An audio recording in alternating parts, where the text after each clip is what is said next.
इबरत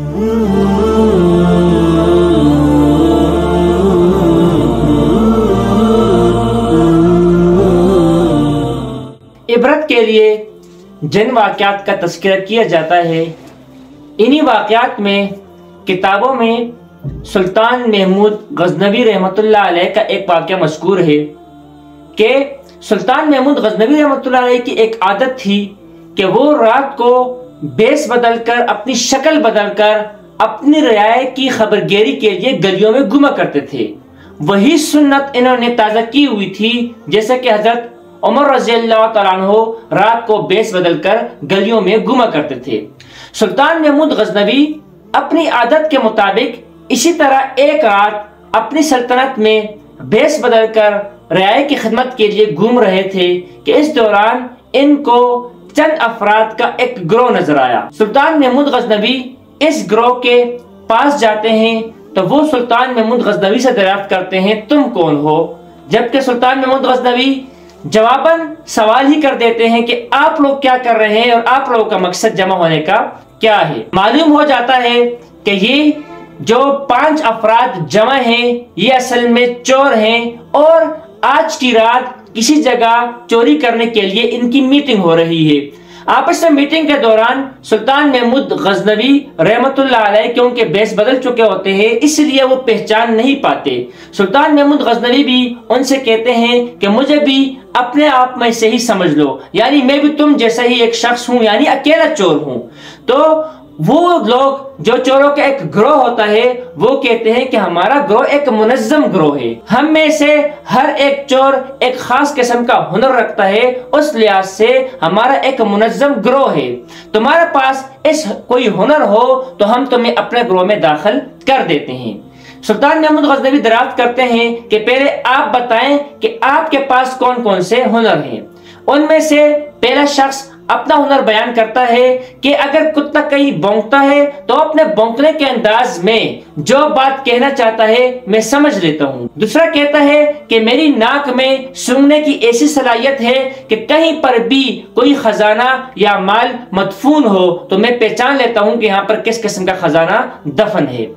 तीसरा शख्स कहता है कि मेरे हाथ में इतनी ताकत है कि चाहे जितने भी बुलंद फसील क्यों ना हो, जितनी ही बुलंद दीवार क्यों ना हो, मैं कमन फेंक कर उसके ऊपर चढ़ सकता हूँ। चौथा कहता है कि मेरे हाथों में एक ऐसी ताकत है कि खजाना जहां पर भी हो, अगर कहीं पर नकब लगानी हो, कहीं पर सुरंग खोदनी हो, कहीं पर सुराख करना हो, खजाने की तरफ पहुंचना हो, तो मेरे हाथों में ऐसी कुव्वत है कि मैं वहां पर नकब लगा सकता हूँ। पांचवा शख्स अपनी सलाहियत बयान करता है कि मेरे आंखों में एक ऐसी सलाहियत है कि मैं रात के अंधेरे में किसी भी शख्स को देख लूं तो दिन के उजाले में मैं आसानी से पहचान जाता हूं कि ये वही शख्स है। अब सारे पांचों चोर इस सुल्तान महमूद गज़नवी जो कि एक चोर की शक्ल में इनके अंदर दाखिल होते हैं, इनसे दरियाफ्त करते हैं कि तुम्हारे पास कोई खास हुनर हो तो वो बयान कर दो ताकि तुम्हें भी हम अपने इस चोर और इस डकैत गिरोह में शामिल कर लें। सुल्तान महमूद गज़नवी कहते हैं कि मेरे पास ऐसा हुनर है कि जब भी किसी को जल्लाद के हवाले किया जाए, किसी मुजरिम को सजाए मौत के लिए जल्लाद के हवाले किया जाए, उसका सर कलम करना हो, उसको फांसी की गाड़ तक ले जाना हो, इस दौरान अगर मेरी दाढ़ी हिल जाए या मेरी अपनी दाढ़ी हिला देता हूं तो वो सजा के मुजरिम जो होते हैं वो खलासी पा लेते हैं, उनको निजात मिल जाती है, उनको सजाए मौत नहीं होती। ये पांचों चोर बड़े खुश होते हैं कि हमारा गिरोह मुनज़्ज़म तो था लेकिन वो चोरी की तकमील की हद तक था कि हम आसानी से चोरी कर लेते थे, लेकिन अगर कहीं पकड़े जाएं तो उससे बचने की कोई भी उम्मीद नहीं थी। लेकिन आज हमारा गिरोह दूसरे लिहाज से भी अगर हम पकड़े जाएं तो तब भी हमें सजा नहीं होगी, इस लिहाज से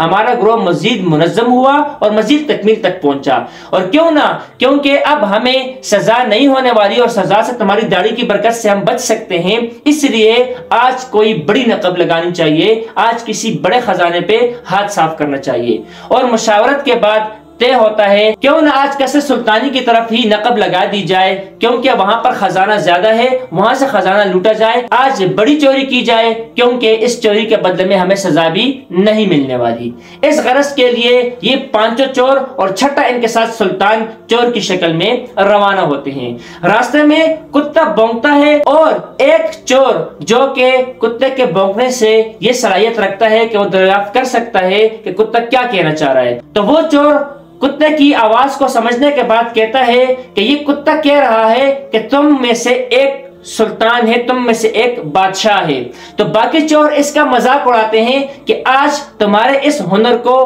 क्या हो गया है कि तुम कहते हो कि हमारे अंदर एक बादशाह है, जबकि हम सब एक तरीके से एक साथ दोस्त हैं और हम चोरी की गरज से जा रहे हैं। उसके बाद जब आगे बढ़ते हैं तो हर एक अपनी सलाहियत को मनवाता है। एक सूंघता है, बता देता है कि महल में खजाना इस तरफ है, दूसरा जो है वो कमन भी फेंकता है और ऊपर भी चढ़ जाते हैं, और जो नकब लगाने का माहिर होता है वो नकब भी लगा देता है। और यूं खजाना तक पहुंचने के बाद, खजाना समेटने के बाद वापस बहिफाजत ये बाहर आ जाते हैं और बाहर बाहम मुशावरत से जो खजाना लूटा होता है वो आपस में तकसीम करते हैं और उसके बाद एक एक करके अपने घरों की तरफ रवाना हो जाते हैं। सुल्तान महमूद गजनवी अपने हिस्सा लेने के बाद इनको नोट करता है कि कौन सा शख्स कहां पे रहते हैं और किस तरफ जाता है। उनके रास्ते और उनकी शक्लें अपने ज़हन में रखने के बाद सुल्तान महमूद गजनवी आखिर में अपनी महल की तरफ रवाना हो जाते हैं। सुबह सुल्तान महमूद गजनवी का जब दरबार लगता है तो सुल्तान महमूद गजनवी रहमतुल्लाह अलैह अपनी फौज को इन पांचों चोरों की निशानियां, इनके घरों का पता और किस चोर के पास खजाने में से कौन कौन सी चीज गई है वो सारी मालूमात देने के बाद फौज को इनकी गिरफ्तारी के लिए भेजा जाता है। पांचों चोर गिरफ्तार होते हैं और पांचों चोर से जो मसरूका माल होता है, जो उन्हें खजाना लूटा होता है, वो भी वहां से उनके साथ मिल जाता है। खजाने के साथ जब इन पांचों चोरों को वहां महल में लाया जाता है, अब इनकार की कोई सूरत नहीं। फौज इनको गिरफ्तार कर चुके हैं और गिरफ्तारी के साथ जो खजाना महल से लूटा जा चुका होता है वो खजाना इन्हीं से बरामद हो चुका होता है। अब सुल्तान महमूद गजनवी गजब के साथ इनके लिए सजाए मौत का ऐलान करते हैं और इन सबको जल्लाद के हवाले कर दिया जाता है। और जब जल्लाद के हवाले करके इनको ले जाने जाया जाता है, उस वक्त वही शख्स जो इसका हुनर होता है कि रात के अंधेरे में किसी शख्स को देखने के बाद वो सुबह की रोशनी में उनको पहचान जाता है, वो यही सोचता है कि हम पांचों तो पकड़े गए, लेकिन हम में जो छठा चोर था वो क्यों नहीं पकड़ा गया। इसी सोच और विचार में जब वो महमूद गजनवी के चेहरे की तरफ देखता है तो वो महमूद गजनवी को पहचान जाता है और वहीं पर वो अर्ज करता है कि सजाए मौत से पहले मुझे कुछ बोलने की इजाजत दे दी जाए। और जब उसको इजाजत दे दी जाती है तो वो अर्ज करता है कि ए सुल्तान मोहतरम, हम में जो हुनर था वो चोरी की तकमील तक था, और जो चोरी की तकमील तक का हमारा हुनर था हम अपना हुनर दिखा चुके। आप हमारे साथ छठे दोस्त थे और आपका हुनर जो आपने दिखाना था वो अभी बाकी है, तो बराए मेहरबानी अब आप भी अपना हुनर दिखा दीजिए और हमें इस जल्लाद से खलासी दे दीजिए। सुल्तान महमूद गजनवी उसकी बात सुनने के बाद मुस्कुराते हैं और उनको उसी वक्त जल्लाद से खलासी देकर उनको आजादी दी जाती है और माफी का ऐलान होता है। इसको इबरत के तौर पर किताबों में जो वाक़या जिक्र किया जाता है कि जब भी कोई शख्स गुनाह का इर्तिकाब करता है, वो चोरी करता है या कोई भी गुनाह करता है, वो ये समझता है कि मैं अकेला या हम अकेले हैं, लेकिन इनके साथ जितने भी हैं, जैसे कि कुरान मजीद की सूरह काफ की आयत है कि अगर तुम 3 हो तो चौथा तुम्हारे साथ खुदा है, अगर तुम 5 हो तो छठा तुम्हारे साथ खुदा है। तो इसी तरह जब भी कोई गुनाह करता है तो अल्लाह रब्बुल इज्जत उनको देख रहे होते हैं, लेकिन अल्लाह रब्बुल इज्जत उसी वक्त दुनिया में ही उनकी पकड़ नहीं करते, बल्कि एक खास दिन के लिए अल्लाह रब्बुल इज्जत ने ऐलान कर रखा है कि जहन्नम होगी, जन्नत होगी, मैदान हशर होगा और वहां पर हिसाब किताब भी होगा। जैसे कि महमूद गजनवी इनके साथ मौजूद थे, लेकिन इनको रंगे हाथों वहीं पर नहीं पकड़ा, वहीं पर ऐलान नहीं किया, बल्कि इनकी पूरी कार्रवाई मुकम्मल होने के बाद अगले दिन दरबार लगाया और फिर हिसाब किताब शुरू किया। इससे इबरत मिलती है कि जो भी काम करें तो तुम्हारे साथ तुम्हारा रब मौजूद होता है, वो तुम्हारे हर अमल को देख रहा होता है। अलबत्ता इस अमल में दुनिया में अल्लाह रब्बुल इज्जत तुम्हें डील देता है, ताकि या तुम माफी की तरफ आ जाओ या अल्लाह रब्बुल इज्जत की पकड़ की तरफ चले जाओ कि अल्लाह रब्बुल इज्जत की पकड़ बहुत ज्यादा सख्त है।